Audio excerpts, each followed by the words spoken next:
ॐ स्वस्ति न इन्द्रो वृद्धस्रवाः स्वस्ति नः पूषा विश्ववेदाः स्वस्ति नस्तार्क्ष्यो अरिष्टनेमिः स्वस्ति नो बृहस्पतिर्दधातु। ॐ शान्तिः शान्तिः शान्तिः। ॐ नमो ब्रह्मादिभ्यो ब्रह्मविद्यासम्प्रदायकर्तृभ्यो वंशऋषिभ्यो महद्भ्यो नमो गुरुभ्यः। सर्वोपप्लवरहितः प्रज्ञानघनः प्रत्यगर्थो ब्रह्मैवाहमस्मि।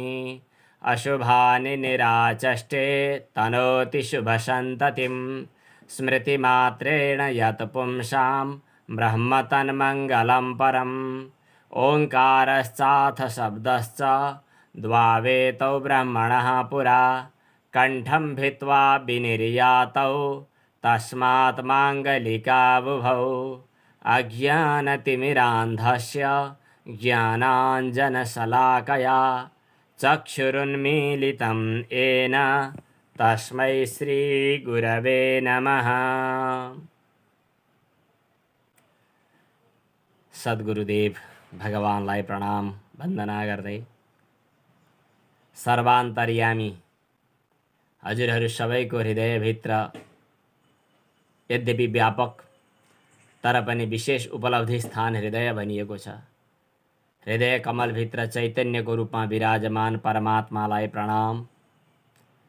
हामी वेदान्त विद्यामा प्रवेशका लागि आवश्यक केही पूर्व तयारी गर्दैछौँ। पहिले त हामी मानव जीवनका तीनटा महत्त्वपूर्ण उपलब्धिहरू जो भगवानको कृपाबाट मात्र सम्भव छ भनेर कुरा उठायौँ। मानव जीवनका तीनटा महत्त्वपूर्ण कुराहरू दुर्लभम त्रयमेवैतत्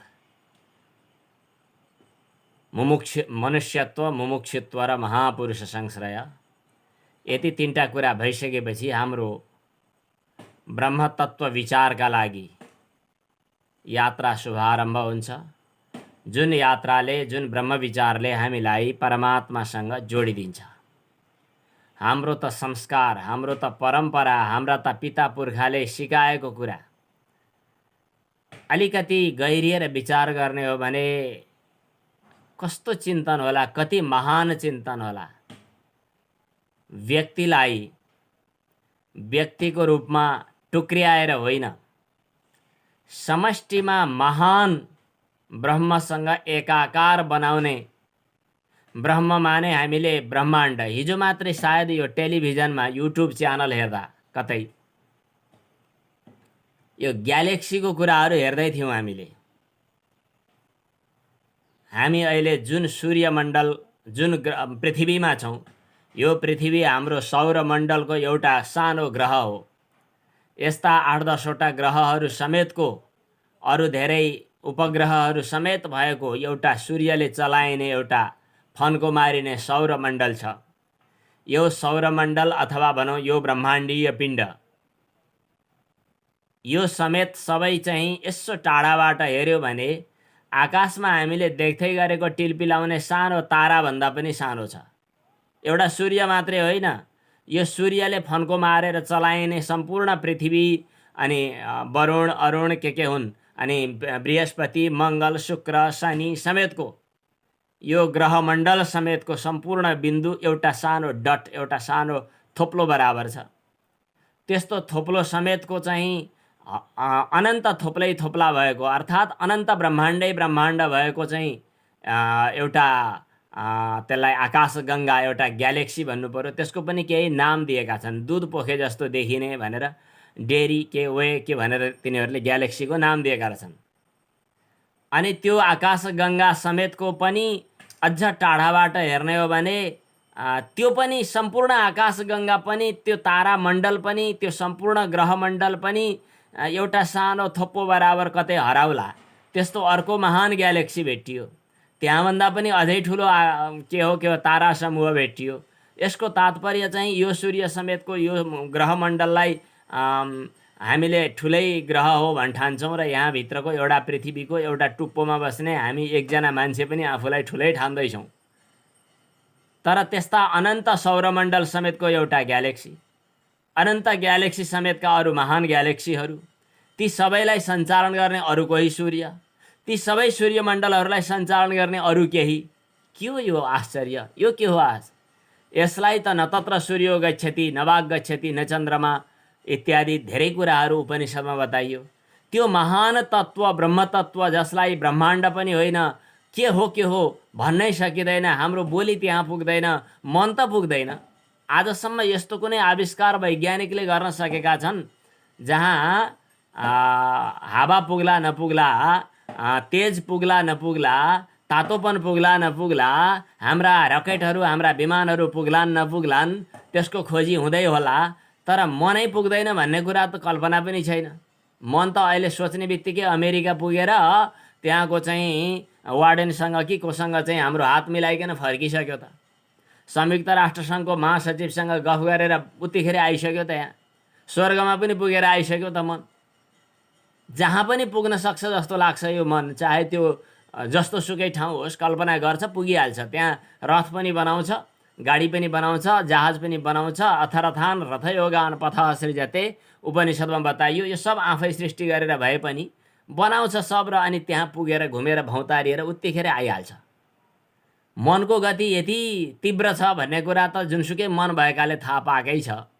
तर उपनिषद भन्छ जहाँ मनको गति पनि पुग्दैन त्यो महान ब्रह्म तत्त्व, त्यो ब्रह्म तत्त्वसँग तिमी उही हौ भनेर देखाइदिन सक्नु एउटा भर्याङ्ग पर्दो, एउटा मनमा चाहिँ कहाली लाग्दो एउटा दृश्य, त्यो इमेजिङ, त्यो चित्र, त्यो कल्पना, त्यो परिकल्पनामा अटाइ नसक्नु परिकल्पना, हाम्रो दिमागले पनि अटाइ नसक्नु परिकल्पना उपनिषदले यस्तो बताइदियो कि त्यो महान तत्त्व तिमी नै हौ।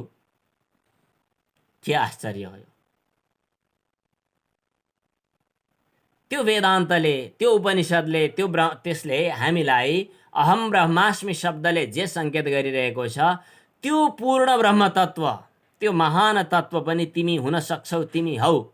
यसरी जोड्दैछ उसले, यसरी त्यो एकाकार बनाउँदैछ। त्यसरी एउटा यी सम्पूर्ण प्रपञ्चहरू त चित्तका परिकल्पना मात्रै हुन् भनेर सबलाई नेति नेति भनेर गोली पड्काएर, एटम पड्काएर नागासाकी र हिरोसिमामा के ध्वस्त भए थियो र अहिलेको ताउतो हो कि के भन्ने चाहिँ भुमरीले सबै ध्वस्त पार्यो भन्छन्। के ध्वस्त गर्छ र? सब प्रपञ्चलाई नेति नेति एउटै शब्दले, माया र मायाको कार्य सब समाप्त गर्ने महान बम पड्काइदिन्छ उपनिषदले, वेदले। त्यो उपनिषदले त्यो महान ब्रह्म तत्त्वसँग तिम्रो पूर्ण सम्बन्ध, तिमी नै त्यो हौ भनेर भनिदिन सक्नु, यो एउटा धेरै महान कुरा छ। र त्यहाँ पुग्ने यात्रा अब हाम्रो सुरु हुँदैछ। त्यसका लागि हामी चित्तलाई खार्ने, आफू त्यसको अधिकारी बन्ने, अगाडि जाने, सर्वप्रथम त आफू तयारी हुने, मुमुक्षा सब तयारी हुने, अगाडि बढ्ने, यो काम चल्दैछ। यही प्रसङ्गमा हिजो हामीले तत्त्वबोधको आधारमा 4वटा पङ्क्तिहरू अगाडि बढाएका थियौँ। अवश्य पनि हजुरहरूले ती पङ्क्तिहरू तयार गर्नुभएको छ। हामी एकपटक वाचन गर्दछौँ अनि त्यसपछि त्यसैको आधारमा बिस्तारै हामी स्वतन्त्र ब्रह्म विचार गर्दै गर्दा पनि शङ्कर भगवत पादाचार्य प्रणीत तत्त्वबोधको आधारमा अगाडि बढ्दैछौँ। हजुरहरूले पनि बिस्तारै बिस्तारै मनमा नै उच्चारण गर्नुहुन्छ। वासुदेवेन्द्र योगीन्द्रम नत्वा ज्ञानप्रदं गुरुं मुमुक्षूणां हितार्थाय तत्त्वबोधो भिधीयते। त्यहाँ खण्डाकार पनि हुन्छ। मुमुक्षूणां हितार्थाय तत्त्वबोधो भिधीयते। यो त हजुरहरूलाई अर्थ पनि आइसक्यो, केही छैन। वासुदेवेन्द्र नाम गरेका योगीन्द्र गुरु, जो ज्ञानप्रद गुरु हुनुहुन्छ, त्यस्ता गुरुलाई प्रणाम गरेर मुमुक्षुहरूको हितका लागि, हितार्थाय भनेको हितको लागि, तत्त्वबोध, तत्त्वबोध नाम गरेको ग्रन्थ अभिधीयते भनेको वर्णन गरिन्छ। अब हामी साधन चतुष्टय सम्पन्नाधिकारिणाम, सबैका लागि एकैचोटि तत्त्वविवेक प्रकार यो वेदान्त न पच्न सक्छ, न खुल्न सक्छ। हरेक व्यक्तिका लागि अनिवार्य वेदान्त भनेको छैन शास्त्रमा, तर हरेक व्यक्तिहरूका लागि अनिवार्य साधनाको अभ्यास भनेर बताएको छ। हरेक व्यक्ति साधना गरून्, साधनाबाट चित्तलाई एकाग्र बनाउने, चित्तलाई जिज्ञासु बनाउने यी कामहरू गर्दै गरून्।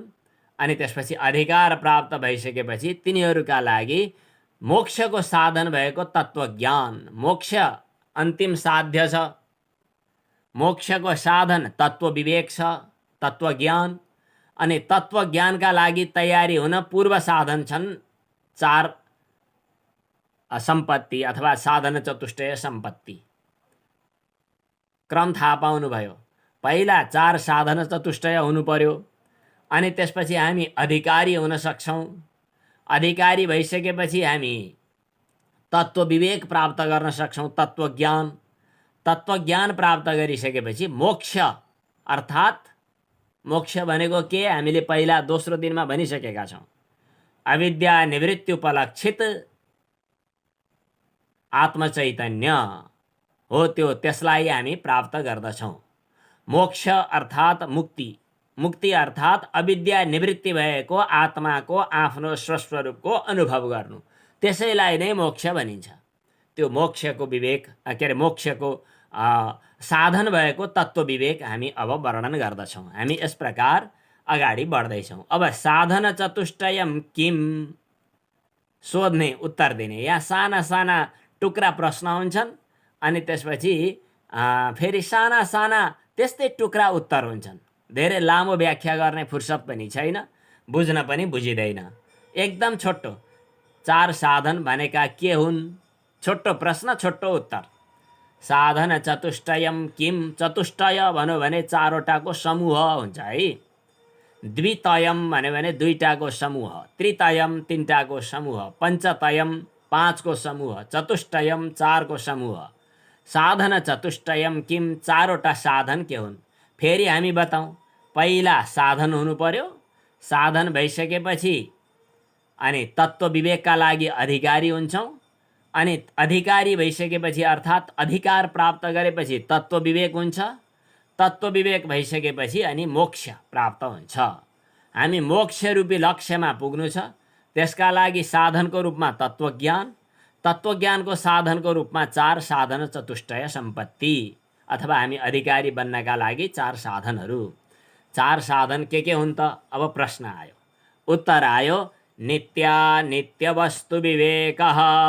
छोटो छ, कति सजिलो। नित्यानित्य वस्तु विवेकः। अनि दोस्रो इहा मूत्रार्थ फलभोग विरागः। इहा मूत्रार्थ फलभोग विरागः। अनि तेस्रो समाधि षट्क सम्पत्तिः। अनि चौथो मुमुक्षुत्वं चेति। साधन चतुष्टयम किम, हजुरहरूले भन्नु होला। साधन चतुष्टयम किम, अनि नित्यानित्य वस्तु विवेकः। अनि अर्को इहा मूत्रार्थ फलभोग विरागः। अनि अर्को समाधि षट्क सम्पत्तिः। अनि मुमुक्षुत्वम भनेपछि पहिलो के नित्यानित्य वस्तु विवेक, दोस्रो के इहा मूत्रार्थ फलभोग विराग, अनि तेस्रो के समाधि षट्क सम्पत्तिः, अनि चौथो मुमुक्षुत्वम च इति पनि। नित्यानित्य वस्तु विवेकलाई विवेक मात्रै पनि भन्न सक्नुहुन्छ, विवेक वैराग्य भन्ने चलन छ। अब विवेक भनेको के हो हामी यहाँनेरि पुग्छौँ। अब वेदान्तको जब यात्रा सुरु हुन्छ त्यसको पहिलो खुड्किलो 4 साधनको खोजी गर्ने भन्ने यहीँबाट सुरु हुन्छ। जसले लामो समयदेखि वेदान्तको अभ्यास गरिरहनु भएको छ त्यस्ता साधकहरूका लागि यो नौलो कुरा होइन। हजुरहरूले धेरै पटक धेरै ठाउँमा यो पढ्नु पनि भएको होला। विवेक चूडामणिमा पनि शङ्कराचार्यले यो कुरा बताउनु भएको छ। मोक्षस्य हेतु प्रथमो निगद्यते वैराग्यमात्यन्तमनित्य वस्तुषु ततः समश्चापिदमस्ति तीक्षा आदौ नित्यानित्य वस्तु विवेकः परिकीर्तित इहा मूत्रफलभोग विरागस्तदनन्तरम्। यस्तो धेरै ठाउँमा यिनै श्लोकहरू बनाएर पनि प्रयोग गरिएको छ। तर यहाँनेरि तत्त्वबोधमा यी 4 साधनको कुरा भयो। अब हामी नित्यानित्य वस्तु विवेकः भनेको के हो यहाँनेरि जान्छौँ। किनभने यी साधन नभइकन हामी अगाडिको यात्रा हुन सक्दैन। कहीँ यात्रामा जानु छ भने अलिकति बाटा खर्च चाहियो, झोला चाहियो, अनि कहाँ के गर्ने, अब हस्पिटलमा जानु पर्यो भने त्यही अनुसारका सामग्रीहरू लिएर जानु पर्यो, पैसा सैसा साथमा राख्नु पर्यो। यस्तै यस्तै वेदान्तको यात्रामा, आत्मविचारको यात्रामा हिँड्नका लागि हामीसँग चाहिने साधनहरूको 4 भागमा वर्गीकरण गरिएको छ शास्त्रमा। यिनलाई साधन चतुष्टय भनेर भनिन्छ।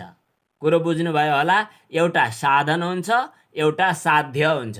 साध्य के हो? मोक्ष। साधन के हो? यी 4: विवेक, वैराग्य, अनि इन्द्रिय निग्रह र अनि मुमुक्षुत्व, दृढ मनको मुमुक्षुत्व। यी 4वटा साधनहरू हुन्। यी 4वटा साधन भइसकेपछि त्यो मोक्षको द्वारमा पुग्नलाई हामीलाई सजिलो हुन्छ। अब हामी पहिलो साधनभित्र प्रवेश गरौँ। पहिलो साधन के हो? नित्य। हजुरहरूलाई कण्ठै पार्नुपर्ने भएको हुनाले बिस्तारै बिस्तारै लैजाँदैछौँ। नित्य नित्य वस्तु विवेक पहिलो नम्बर। कसैको यति साधनहरू तयार हुन सकेन भने, हामीलाई कुनै विचार विवेकहरू आउन सकेन भने, पूर्व शर्तहरू पुरा गर्न सकिएन भने यसको पनि प्रक्रिया छ। फेरि यसको प्रक्रिया भनेको के हो त भन्दा उपासना।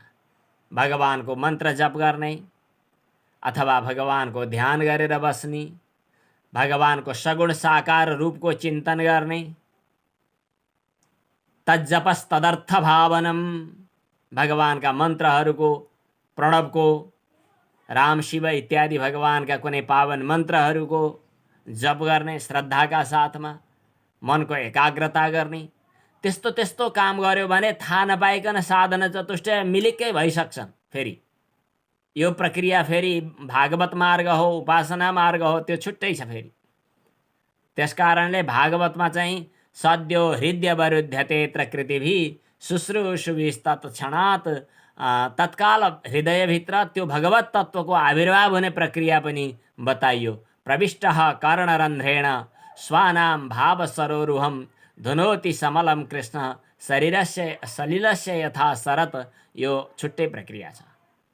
त्यसकारण श्रीमद् भागवतको सुरुमा अथातो ब्रह्म जिज्ञासा भन्ने सूत्र नभइकन एकैचोटि जन्माद्यस्य यतः भन्ने सूत्र आयो। ब्रह्मसूत्रमा पहिलो अथातो धर्म जिज्ञासा भन्ने सूत्र आयो, त्यसपछि दोस्रो सूत्र मात्रै जन्माद्यस्य यतः भन्ने आयो भागवतमा, उपासना प्रकरणमा। तर यो प्रकरण जो हो, उपासना आफै मोक्षको साधन होइन भन्ने कुरा हिजो हामीले बतायौँ। तर उपासनाले चित्तशुद्धिद्वारा मोक्षद्वारमा पुर्याइदिन्छ। चित्तशुद्धि गर्नका लागि उपासनाको पनि धेरै ठुलो महत्त्व छ, भूमिका छ भन्ने कुरा अन्यत्र बताइएकै छ। उपासनाले थाहा नपाइकन विवेक बनाइदिन्छ, वैराग्य पनि बनाइदिन्छ, समदमादि साधनहरू पनि हुन जान्छन्। मुमुक्षुत्व उसले भन्नै नजानिकन, थाहा नपाइकन त्यो पनि हुन्छ। यो अभ्यासको कुरा हो। अब हामी विवेकतिर जाँदैछौँ। नित्य नित्य वस्तु विवेक। यसको अर्थ गरौँ। नित्य र अनित्य दुई थरी वस्तु छन्। ती वस्तुहरूलाई विवेक भनेको छुट्याउने। नित्य र अनित्य दुई किसिमका वस्तुहरूमध्ये कुन नित्य हो कुन अनित्य हो भनेर वस्तुलाई छुट्याउने। विवेक यहाँनेरि आएको जो विचिर पृथक भावे भन्ने धातु छ, यसले चाहिँ छुट्याउने भन्ने अर्थ गर्छ। विविनक्ति धीरः उपनिषदमा मन्त्र आयो नि, उभे तीर्त्वा सनाया पिपाशे शोकातिगो मोदते स्वर्गलोके। जहाँ पनि विवेकको कुराहरू आइरहेको छ, विचिर पृथक भावे भन्ने धातु छ। यसले के गर्छ त भन्दाखेरि छुट्याउँछ भन्ने अर्थमा शब्द बन्छ विवेक। विवेक भनेको के हो त भन्दा दुईटा भिन्ना भिन्नै वस्तुहरू जो एक आपसमा घुलमिल भएर बसेका छन्, घोलिएर बसेका छन्, छुट्याउन सकिँदैन, तिनलाई पनि छुट्याउन सक्ने क्षमता हुनुलाई विवेक भनिन्छ। संस्कृत भाषामा विवेकसँग जोडेर दुईटा उखान टुक्काहरू प्रसिद्ध छन्। एउटा चाहिँ निरक्षीर विवेक, एउटा चाहिँ तिलतण्डुल विवेक। बुझियो? तिलतण्डुल विवेक भनेको हो तिल र चामल दुईटा एकै ठाउँमा मिसाइएछ। आमाले अलि मेलो पाउनुहुन्न घरमा, पूजाको लागि तयार पारेर ठिक्क पारेर राखेको तिल, उता बलि वैश्वदेवका लागि तयार गरेको चामल एकै ठाउँमा राख्नु थिएन, तर एकै ठाउँमा मिसाइदिनु भएछ। तिल खाली छ कि भाँडो जस्तो लाग्यो, तिलमा चामल मिसिएछन्। अब के गर्ने त? किन मिसाउनु भएको? छुट्याउनु पर्थ्यो नि। भनेपछि छुट्याउन सकिहालिन्छ नि, ल्याउ न त, एकछिन समय लाग्छ भन्नुभयो। मिलाएर टाकटुक पारेर चावल एकतिर, तिल एकतिर, तिलतण्डुल विवेक भनेको प्रयास गरेपछि हजुर हामी सबैले सजिलै छुट्याउन सक्छौँ। त्यसलाई तिलतण्डुल विवेक भनिन्छ। ल ठिकै छ, तिलमा चामल अथवा चामल, यो उखानै हो, संस्कृतको प्रसिद्ध उक्ति हो, तिलतण्डुल विवेक न्याय। अन्यत्र श्लोकहरूमा पनि साहित्यहरूमा पनि यस्ता शब्दहरूको प्रयोग हुन्छ। दार्शनिक क्षेत्रमा त धेरै ठाउँमा प्रयोग हुन्छ। तिलतण्डुल न्याय, छुट्याउन सकिने मिसोट। सोमनाथ सिगदेलले लेख्नुभएको अनुवाद चन्द्रिका भन्ने पुस्तकको चतुर्थ प्रकाशमा तिलतण्डुल विवेक न्याय भनेर लेख्या छ। त्यो भनेको तिल र चामल छुट्याउन सकिने मिसोट। अब एउटा अर्को यस्तो छ जसलाई छुट्याउन सकिँदैन, त्यस किसिमको मिसावट, जसलाई निर क्षीर विवेक न्याय भनिन्छ। निर भनेको पानी हो, क्षीर भनेको दुध हो। दुध र पानी मिसाइयो, ल अब छुट्याइदिनुहोस् त, कसरी छुट्याउने हो?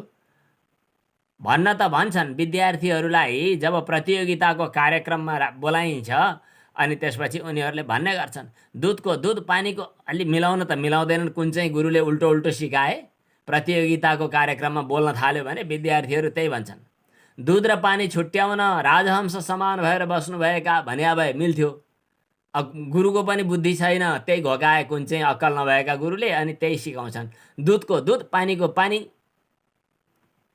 केही भनेको त मिल्दैन। तै पनि त्यो भनेको के हो त भन्दा दुध र पानी मिसाइयो, त्यसलाई छुट्याउनका लागि। त्यो कसले छुट्याउँछ भन्दा अरू कसैको पनि तागत छैन, राजहंसले मात्रै छुट्याउँछ। हुन त अचेल वैज्ञानिकहरू, अचेलका यो जीव विज्ञान पढ्नेहरूले कसरी छुट्याउँछ त भन्दा हाँसको गला मुखमा एक किसिमको चाहिँ एसिड, एक किसिमको चाहिँ अमिलो तत्त्व हुन्छ, त्यसले दुध र पानी चाहिँ सँगै पिउन थाल्दा पनि फटाइदिन्छ र दुध चाहिँ उसले खान्छ, पानी बाहिर निकालिदिन्छ। फाटेको दुध फटाएर खान्छ भनेर भन्छन्। कसरी खान्छ त्यो चाहिँ हामीलाई थाहा छैन, तर हाँसले चाहिँ दुध निकालेर खान्छ, पानी छोडिदिन्छ। हंसो यथा क्षीरमिवाम्बुमध्यात्, यो ज्यादै प्रसिद्ध छ।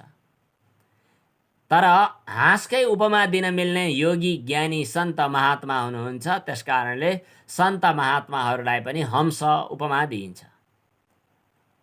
ज्ञानीहरूलाई हंस भनिन्छ, हाँस। अझ विशेष किसिमका ज्ञानीहरूलाई परमहंस भनिन्छ। परमहंस भनेको योगी सन्यासीहरूलाई भन्ने चलन छ। तर योगी हुँदैमा वा शिखासूत्र त्याग्दैमा परमहंस त हुँदैन। सद असद विवेक गर्न सक्ने व्यक्तिहरूलाई परमहंसको उपमा दिएको भनिन्छ।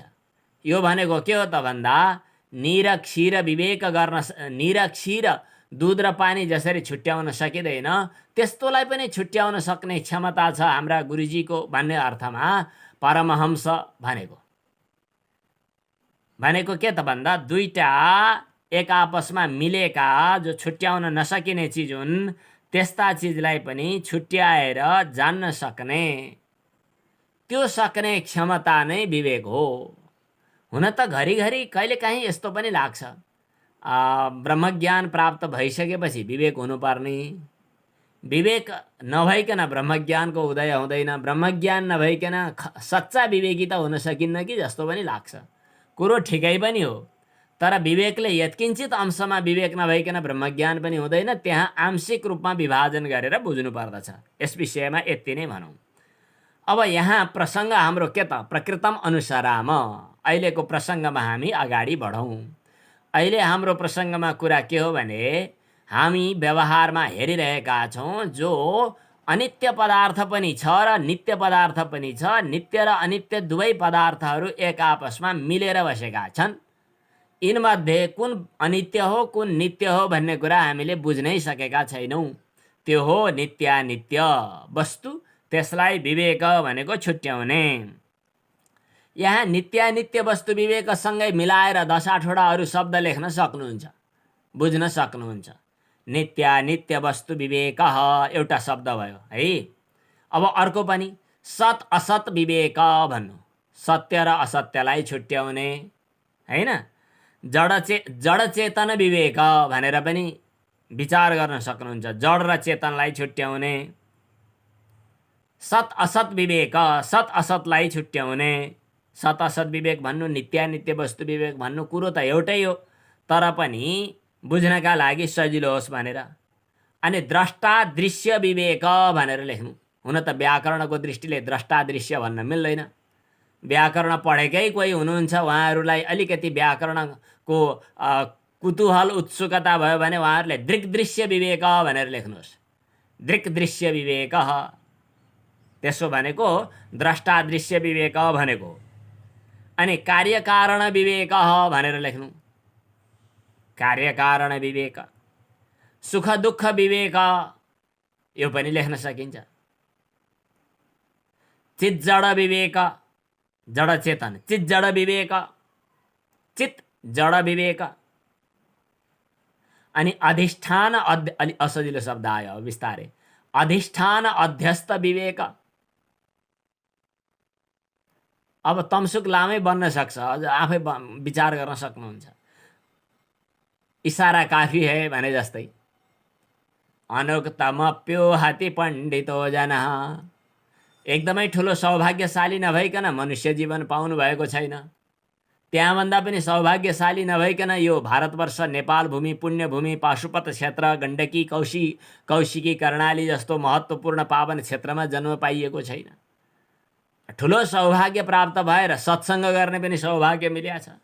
सत्सङ्ग गर्ने सौभाग्यमा पनि 2 दिन सुनेर फेरि भाग्ने मन लागेको छैन।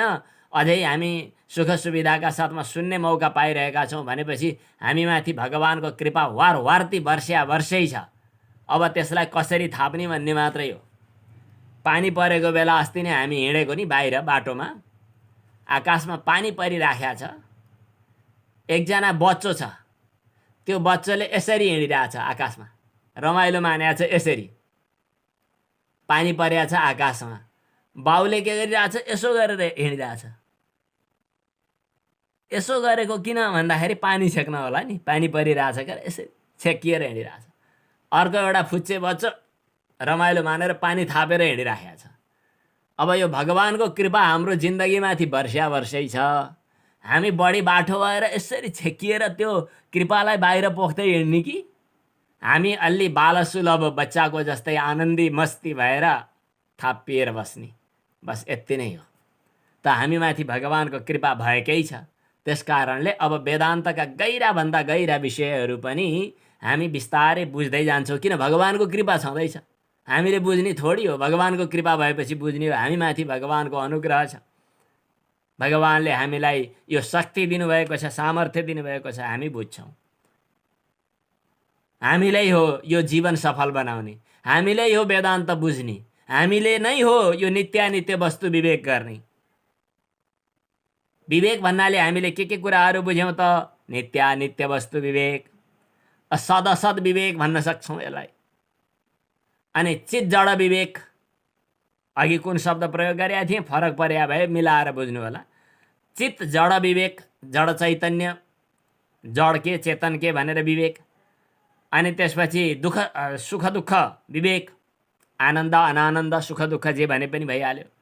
अनि दृष्टि दृश्य अथवा दृग्दृश्य विवेक, कार्यकारण विवेक। अनि अन्तिममा हामीले भनेका थियौँ जस्तो लाग्छ, अधिष्ठान अध्यस्त विवेक। अब छुट्याउने काम हुन्छ यहाँ। आमाहरूले अचेल त मेसिनले मिलले तयार गरेका चामल बोरामा आउँछन्, पकायो खायो कति सजिलो। पहिले कुटेर रातभरि ढिकीमा बसेर ढिकीमा टक्ल्याङ ट्याङ गरेर कुटेर भोलिपल्ट चाहिँ त्यो बिया छुट्याएर अनि चावल खानका लागि तयार गर्नु पर्थ्यो। त्यो बिया छुट्याउनका लागि राम्रै केलाउन जान्नु पर्थ्यो। छोरी बुहारीले जानेनन् भने सासूहरूले सिकाउनु पर्थ्यो। याद होला नि, यो सिकाउने क्रमलाई सिकाएर छुट्याउने क्रम, बिया र चावल छुट्याउने क्रम हो, त्यो हो विवेक। अब यहाँनेरि त्यो त काम सकियो। अहिले त कस्तो हाम्रो सौभाग्य छ। पहिले मानव जीवनमा यस्तो सौभाग्य कसैलाई पनि थिएन होला। दिनदिनै खान जो गर्नका लागि काम गर्नु पर्थ्यो, पानी लिन पँधेरो जानका लागि घन्टौँ हिँडेर जानु पर्थ्यो, गाग्री बोकेर पानीमा पालो कुरेर बल्ल तल्ल लिएर आएर घरमा पानी राखेर। हाम्रो लागि घरमा पानीको पाइप फिट छ।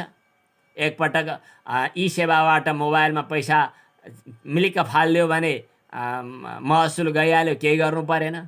खानका लागि उस्तै पर्यो भने एउटा डिपार्टमेन्ट स्टोरमा गएर सामग्री किनेर लिएर आएर राख्यो भने झन्नै 6 महिना वर्ष दिनका लागि घरबाट बाहिर ननिस्के पनि हुनेछ।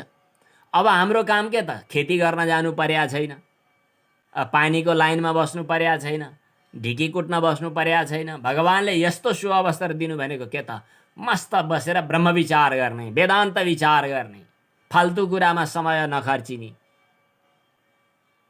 नित्य, अब यो हामी विवेकमा अगाडि बढिरहेका छौँ।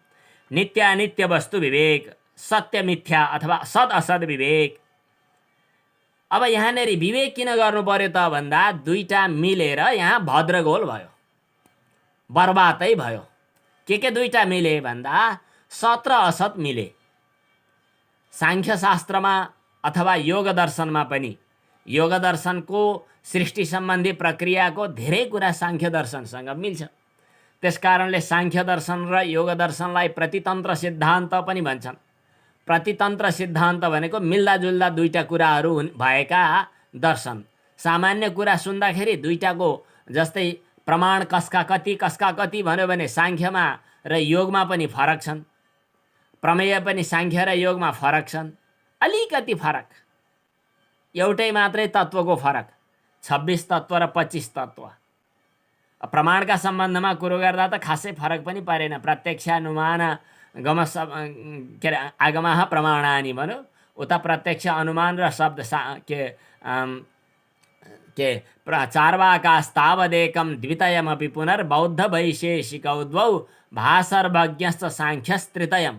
सांख्य दर्शनमा पनि 3टा प्रमाण, योग दर्शनमा चाहिँ प्रत्यक्षानुमानागम प्रमाणानि प्रमाण। यी दुईटाको मिल्दोजुल्दो छ। यहाँ प्रकृति र पुरुषको भेटघाट भन्छन्। प्रकृति भन्नाले त्यहाँ पनि जड पदार्थहरू भनेर बुझ्न पर्छ, पुरुष भन्नाले चेतन पदार्थ भन्नुपर्दछ। चैतन्य र जडको छ्यासमिस भयो। भौतिकवादीहरू जडलाई मात्रै प्रधान तत्त्व मान्दा रहेछन्। जड वस्तुहरू भेटियो भनेदेखि चैतन्य त्यसै खडा भयो भनेर भन्दा रहेछन्। यो अचेल हुँदो रहेछ नि, यो के मार्क्सवाद, पुँजीवाद अनि चाहिँ के वादहरू के रहेछ त भनेर यसो पढ्न खोजेको। तिनका पनि मैले कण्ठे गर्ने गरी पढिनँ। तिनका गुरुबाले के भनेका अनि त्यसको चेलाले खण्डन गरेको। त्यतातिरका पश्चिमाहरूको चलन त्यस्तो हुँदो रहेछ। गुरुबाले भनेको चेलाले पत्याउन नहुने, अलिकति अर्कै कुरो भन्नुपर्ने, अनि चेलाले भनेको उपचेलाले नपत्याउने, त्यसलाई अर्कै भन्नुपर्ने। अनि गुरुले त यसो भनेका थिए, चेलाले त्यसको खण्डन गरे, त्यो फरक सिद्धान्त आयो। अनि तिनको उपचेलाले अर्कै कुरा भन्यो। त्यही सिको गरेका हाम्रा समीक्षकहरूले अनि वेदमा के कुरो लेखेका थियो, उपनिषदमा अर्कै कुरो लेख्यो। त्यो उपनिषदमा त्यहाँदेखि आएर वेदकालमा यस्तो कस्तो गल्ती कुराहरू बोल्न थालेका छन् अचेल भने। वैदिक कालमा यस्तो थियो अनि उपनिषद कालमा आएर यस्तो भयो। ठुलै विद्वान भनाउँदाहरू पनि वैदिक काल र उपनिषद काल भनेर समय विभाजन गर्दछन्। हाम्रो सनातन संस्कृतिले वेदलाई उपनिषदलाई अपौरुषेय भनिसकेपछि के हो उपनिषद काल भनेको, के हो वेदकाल वैदिक काल भनेको, त्यो भन्न मिल्दैन। हामी त्यो मर्यादामा रहेनौँ भने बर्बाद हुन्छौँ। यदि राज्यको संविधानप्रति हाम्रो आस्था भएन भने, राज्यको प्रमुख व्यक्तिप्रति, सम्माननीय पदप्रति हामी आस्था गरेनौँ भने, आफ्नो देशको संविधानप्रति गौरव गरेनौँ भने, आफ्नो देशको चाहिँ राष्ट्र प्रमुखप्रति गौरव गर्ने परिस्थिति सिर्जना भएन भने जान्नु देशको अधपतन हुँदैछ। अचेल मान्छेले के गर्छन् कसो गर्छन् टिप्पणी नगरौँ, तर सिद्धान्त के हो भने आफ्नो संविधानप्रति, आफ्नो देशप्रति, आफ्ना देशका नेतृत्व वहन गर्ने प्रति हरेक प्राणीहरूले, हरेक देशवासीहरूले जब गौरव गर्दछन् त्यतिखेर त्यो देशको उन्नति हुन्छ। हामी अहिले के प्रसङ्ग गर्दैछौँ भने जुन सभ्यता र संस्कृतिको हामी अनुयायी हौँ त्यो सभ्यताको आदि ग्रन्थ भनेको वेद हो। त्यो वेदलाई पनि हामी अचेलका संविधान जस्तै च्यातिने अथवा फेर्न मिल्ने ग्रन्थ हो भने झैँ गरिकन, रचना गरेको ग्रन्थ हो भने झैँ गरिकन वेदलाई अन्यथा चिन्तनमा ल्याउन थाल्यौँ भने, हुन त वेदका मन्त्रद्रष्टा ऋषिहरूले मन्त्र लेखे होइन, मन्त्र देखे, भइरहेको देखे, अनादिकालदेखिको अनादि ज्ञान परम्परालाई उनीहरूले अनुभव गरे भनेर बताइएको छ। त वेद उपनिषद यिनीहरू चाहिँ हाम्रा अनादि ज्ञानका स्रोतहरू हुन्। वेद उपनिषदमा यो कुराहरू बताइएको छ। त सत असत चित जड, हामीले कुरा गर्दै थियौँ कहाँनेरि भने प्रसङ्ग फेरि नगयो। आधुनिक विज्ञानका मान्छेहरू चाहिँ गुरुको र चेलाको अलग अलग सिद्धान्त भन्छन्।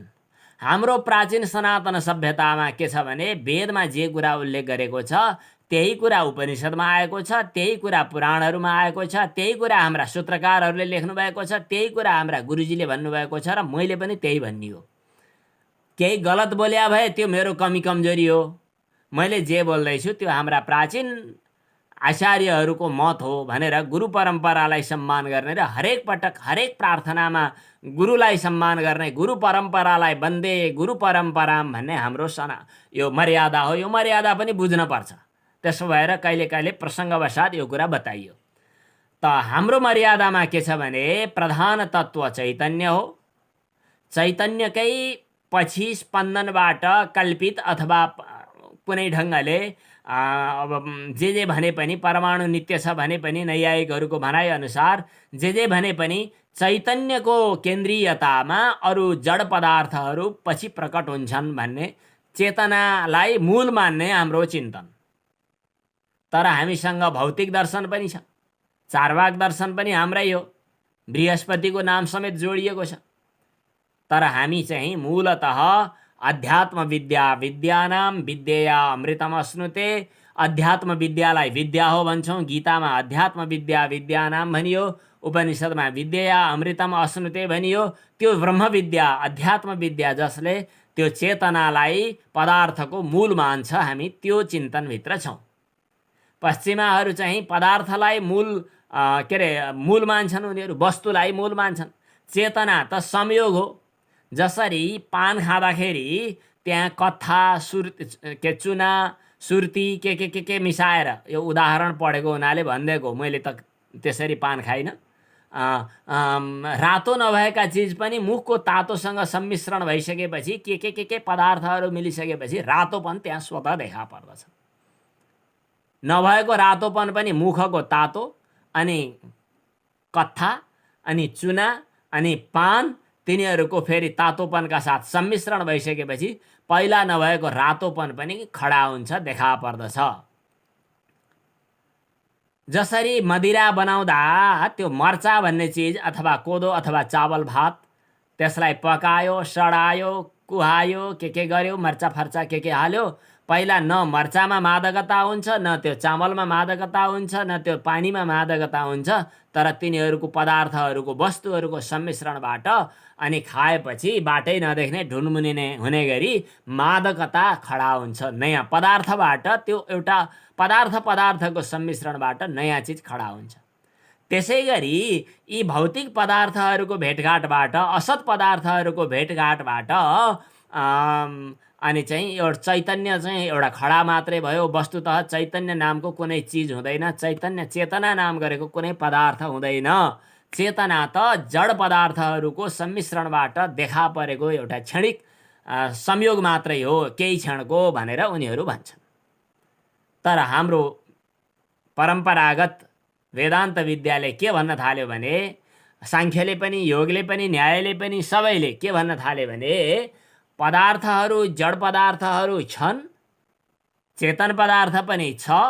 कसरी खडा भयो भन्ने कुरामा थोरै विवाद छ, संवाद छ, छलफल छ, छुट्टै कुरा हो। जड पदार्थ पनि छ, चेतन पदार्थ पनि छ। त्यो जड र चेतनको घुलमिलबाट सृष्टि खडा भयो। अनि त्यो सृष्टिमा जड चेतनको सम्मिश्रणमा कहिलेकाहीँ के गल्ती हुन गयो भने जडलाई चेतन ठान्ने, चेतनलाई जड ठान्ने, यस्तो गल्ती हुन गयो। यो गल्ती हुँदै गर्दा अनि नभएका कुराहरू पनि कल्पित हुन थाले। यसलाई वेदान्तको भाषामा अब बिस्तारै हजुरहरूले बुझ्दै जानु पर्ला। अध्यास भन्छन्। अध्यास त धेरैले पढि पनि सक्नु भएको छ। अध्यास नभएको कुरा देखा पर्नु। अब त्यसको सजिलो उदाहरण चाहिँ डोरीमा सर्प छैन तर सर्प देखा पर्नु। सिपीमा चाँदी छैन तर नभएको चाँदी देखा पर्नु। सधैँ सबैले भनिरहेको सिपीमा चाँदी र डोरीमा सर्प, त्यस्तो उदाहरण के भन्ने? अर्को उदाहरण दिउँ। अर्को उदाहरण के हो भने शुद्ध उदाहरण के र दृष्टान्त होइन, दार्ष्टान्त के हो भने शुद्ध चैतन्य मात्र सर्वत्र व्याप्त, सर्वत्र अनुस्यूत महाकाश जस्तो शुद्ध चैतन्य मात्र छ। त्यो शुद्ध चैतन्यमा यी प्रपञ्च खडा भएका छन् अनि अनित्य नामरूपात्मक प्रपञ्चहरू खडा भएका छन्।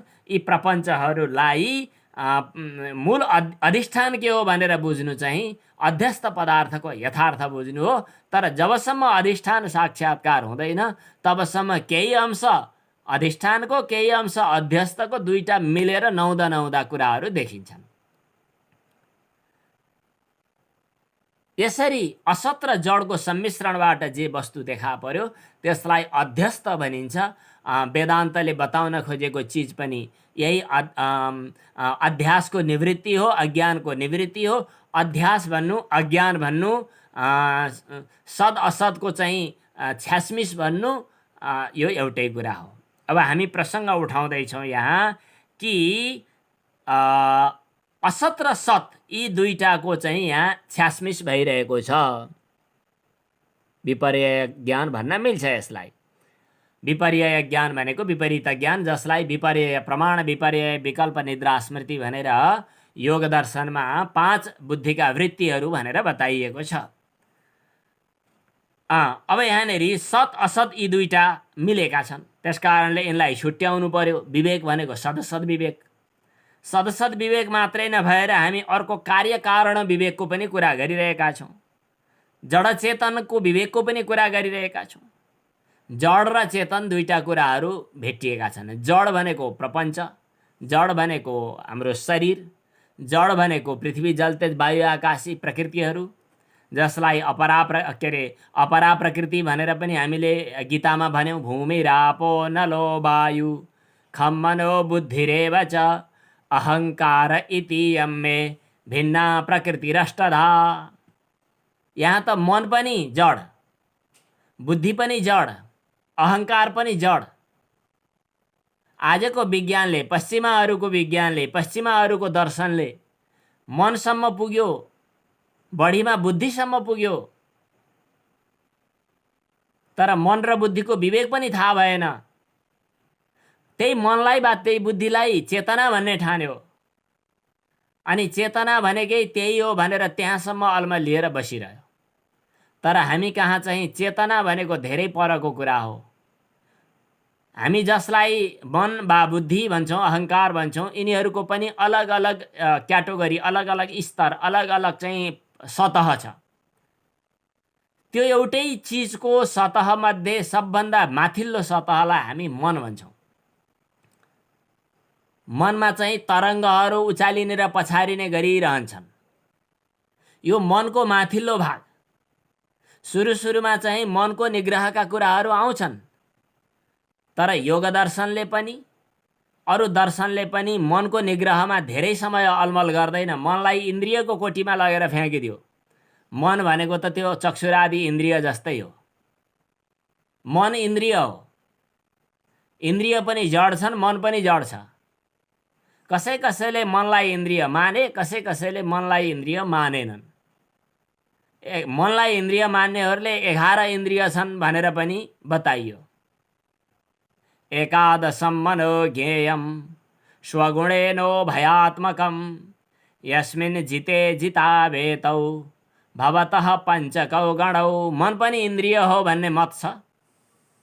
त्यो दोहोरो भूमिका गर्छ। कहिले अन्तःकरण बन्छ, उता चित्ततिर गएर मै यतैको हुँ भन्छ। चमेरो जस्तै भगवानले सृष्टि गरेर पठाउने बेला कोही स्तनधारी जीव बनाएर पठाउनु भयो, कोही चाहिँ पखेटा भएका उड्ने पक्षी बनाएर पठाइदिनु भयो।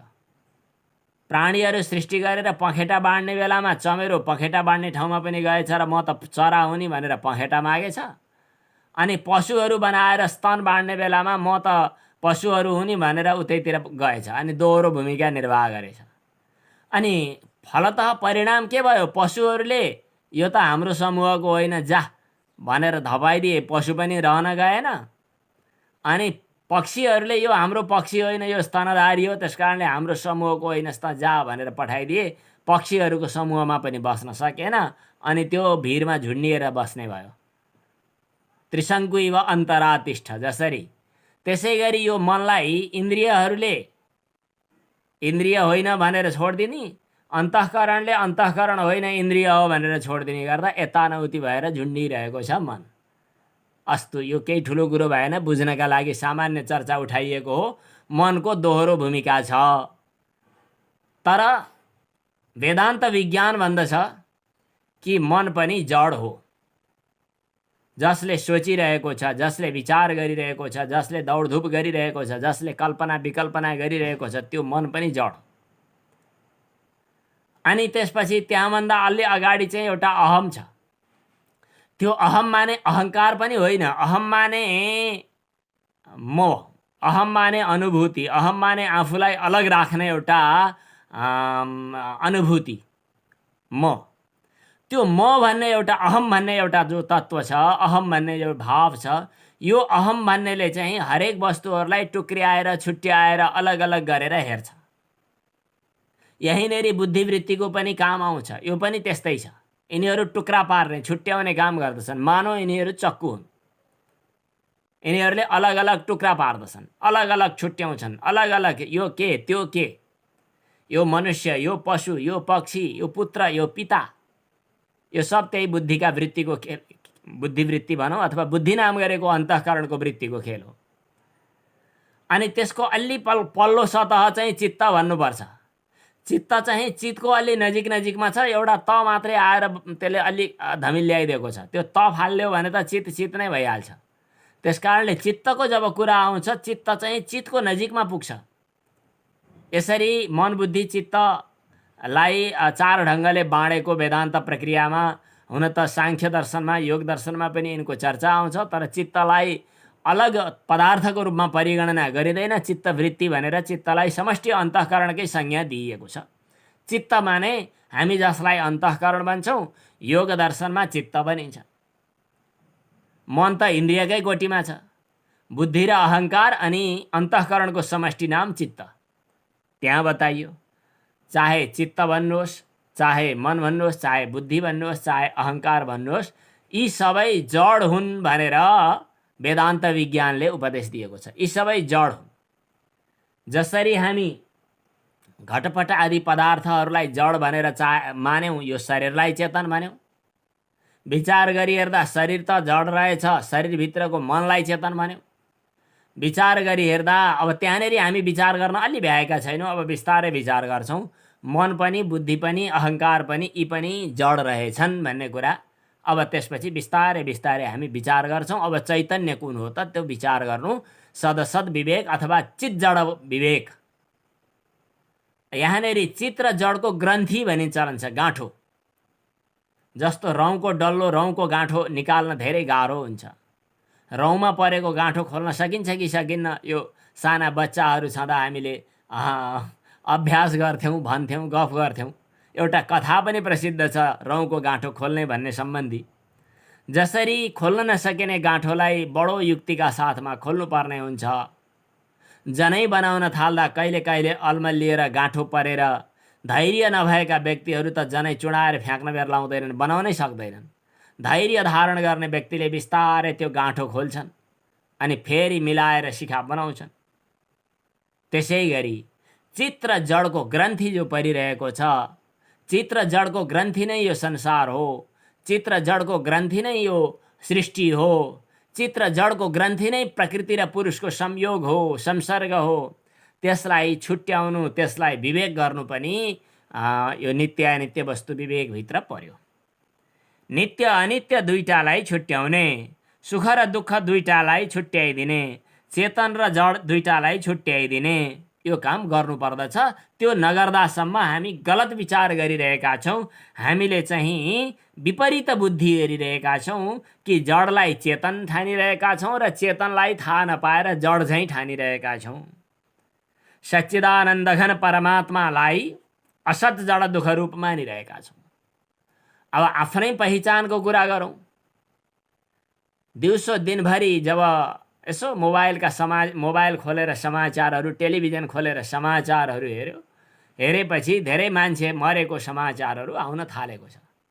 अहिले त यसो विचार गरी हेर्दा यस्तो किसिमको महान एउटा समय हामी पार गर्दैछौँ, जुन समयमा मानौँ यो बारीमा, अहिले आज दिउँसो कुरा चल्दै थियो, हाम्रो घर परिवारलाई मैले भन्दै थिएँ, बारीमा अगाडि थोरै तोरीबारी मतलब के सागबारी छ, सागबारीमा चाहिँ केही बिउहरू छरेको, तोरी हुँदो रहेछ, तोरीको बिउहरू छरेको, धेरै बाक्लो आयो। अब यो खुरुखुरु उखेलेर माने सब्जी बनाउने तयारी भइरहेको छ। किन उखेलेको त भन्दा यो बाक्लो भयो भने हुर्किँदैन, बढ्दैन, यसलाई चाहिँ अहिले खाना पनि काम लाग्यो, सब्जी पनि भयो, अनि बाँकी रहेको अलिकति फेरि पलाउन सजिलो पनि हुन्छ। यो बिउ चाहिँ अहिले यसै गरी के बेडाउने कि के शब्द प्रयोग गर्थे, अलिकति उखेल्नुपर्छ। यसै गरी यो संसारमा भगवानले बिउ चाहिँ अलिकति उखेल्ने तयारी गर्दै हुनुहुन्छ जस्तो लाग्दैछ। त्यसमध्ये हामी नै कहीँ कुनै दिन उखेलिने स्थितिमा पर्यौँ भने पनि केही आपत्ति छैन, वेदान्त विचारमा छौँ। यही ब्रह्म विचार भइरहनु। अन्तःकाले च मामेव स्मरन् मुक्त्वा कलेवरम यः प्रयाति त्यजन देहम स याति परमाम गतिम। भगवानले भन्नुभएकै छ, दुवै हातमा लड्डु, क्या मजा छ। अझ अर्को पनि लड्डु, तेस्रो हात भएदेखि तेस्रो हातमा पनि लड्डु। वेदान्त विचार गरेका छ। अब खुत्रु बजार दौडिन मन पनि लाग्दैन, घरबाट बाहिर निस्किन पनि परेन, के गर्ने होला, टाइम बिताउनै गाह्रो भयो, टेन्सन भयो भन्नु पनि परेन। एउटा त्यो फाइदा, ब्रह्म विचार वेदान्त विचार गरेर बसियो, त्यो फाइदा। कारणवश कुनै दिन प्रारब्ध सकिएको रहेछ, डोरी चुडिने बेला भएको रहेछ भने त्यो पनि फाइदा। जता हेऱ्यो त्यतै फाइदा। अब हामी यहाँ प्रसङ्ग उठाइरहेका छौँ कि हामी जडलाई चेतन ठानिरहेका छौँ र चेतनलाई जड ठानिरहेका छौँ। आफ्नो स्वरूप के हो त भनेर भन्दा आफ्नो स्वरूप पनि असत ठानिरहेका छौँ, अनि जड ठानिरहेका छौँ र दुःखरूप ठानिरहेका छौँ। जब समाचार सुन्छौँ दुखी हुन्छौँ, ओहो आफ्नो वास्तविक स्वरूप के हो भन्ने अनुभव त बिर्सियो, अनि दुःखको अनुभव गरिरहेका छौँ र कस्तो दुःख लाग्यो। व्यवहारमा दुखी भयौँ, दुःख लाग्यो, समाचार फोन भन्नु परेछ भने भन्नुहोला, तर हृदयतः विचार गर्नुहोला कि आफ्नो वास्तविक स्वरूप के हो। यदि आफ्नो वास्तविक स्वरूप सुख हो भने म सुख स्वरूप हुँ त म सुखी हुनु मेरो आफ्नो स्वभाव हो, म किन दुखी हुने। चेतन मेरो आफ्नो स्वभाव हो, किन जड शरीरसँग सम्बन्ध राखेर जड शरीरसँग सम्बन्ध रहेका रोगादिहरूमा विचलित हुने, रोगादिको कारणले विचलित हुने। अनि किन आफूलाई जड ठान्ने, किन आफूलाई असत ठान्ने, यो असत जड दुःख रूप आफूलाई अनुभव किन गर्ने, तद्विलक्षणतया सच्चिदानन्द रूपेण किन आफूलाई अनुभव नगर्ने। यो अनुभवको पहिलो चरणमा नै, पहिलो खुड्किलोमा नै लगभग झन्नै वेदान्तका सम्पूर्ण कुराहरू अनुभव हुन थाल्छन्। किस्ताबन्दीमा बिस्तारै 5 वर्ष पढेपछि बल्ल, 4 वर्ष पढेपछि बल्ल MBBS पुरा हुन्छ भन्ने होइन। पहिलो डोज दुई डोज खानुपर्छ कोरोना क्याप्सुल भन्ने होइन, पहिलो डोजमा नै उपचार भइसक्यो यहाँ। बस पहिलो शर्त हामी साधन चतुष्टय सम्पत्ति, त्यसको पनि पहिलो साधन नित्यानित्य वस्तु विवेक। बस नित्यानित्य वस्तु विवेकमा नै सम्पूर्ण कुराहरू आइपुगे। ब्रह्म विचार हुनुभन्दा पहिले हाम्रो बुद्धिमा यो कुरा निर्णय हुनु पर्यो कि नित्य वस्तु के हो, अनित्य वस्तु के हो, चेतन के हो, जड के हो, सत के हो, असत के हो, सुख के हो, दुःख के हो, द्रष्टा के हो, दृश्य के हो, परिच्छिन्न अल्प के हो, भूमा महान के हो। नाल्पेस्ति सुखम यो वै भूमा तत् सुखम, यो वै भूमा तत् सुखम नाल्पे सुखम। भूमा महान के हो, अपरिच्छिन्न महान के हो, परिच्छिन्न अल्प तुच्छ के हो, सत के हो, असत के हो, दृक् के हो, दृश्य के हो। यिनीहरूको अलिकति विचार, अलिकति विवेक हुन थाल्यो भने अनि हामी साधन चतुष्टय सम्पत्ति मध्ये पहिलो सम्पत्ति कमाएको ठहर्छ। अब भनिरहनु परेन, 2टा मात्रै संसारमा पदार्थ छन्। दर्शन पढ्ने बेला 24 पदार्थ, 25 पदार्थ, के कति तत्त्व किन चाहियो। न्याय दर्शन पढ्न थाल्यो भनेदेखि 1600 पदार्थ भनेर झगडा गर्नुपर्दछ। वैशेषिक दर्शन पढ्ने हो भने सुरुमै 7 पदार्थ भन्नुपर्दछ।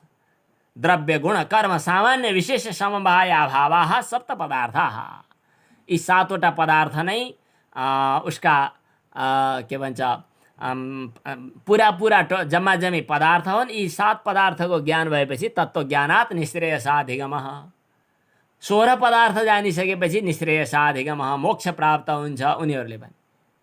होइन 24 पदार्थ के अरे 25 तत्त्वहरू जान्नुपर्दछ। 24 तत्त्व जान्यो भनेदेखि के यत्र कुत्र चतुर्विंशति तत्त्वज्ञः सांख्यसूत्र।